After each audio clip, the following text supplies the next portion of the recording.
Bagamat hindi pa huli o nahuhuli ang utak sa pag-atake sa Zamboanga City noong nakaraang taon, sinabi ni National Defense Secretary Voltaire Gazmin na nakamit na ang hustisya, partikular na sa mga sibilyan at sundalong nasawi.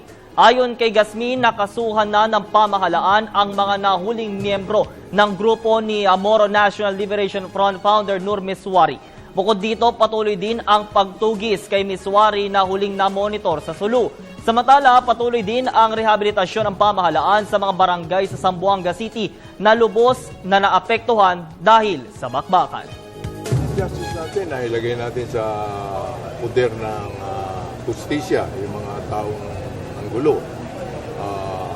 Nag-file na tayo ng kaso against the leaders at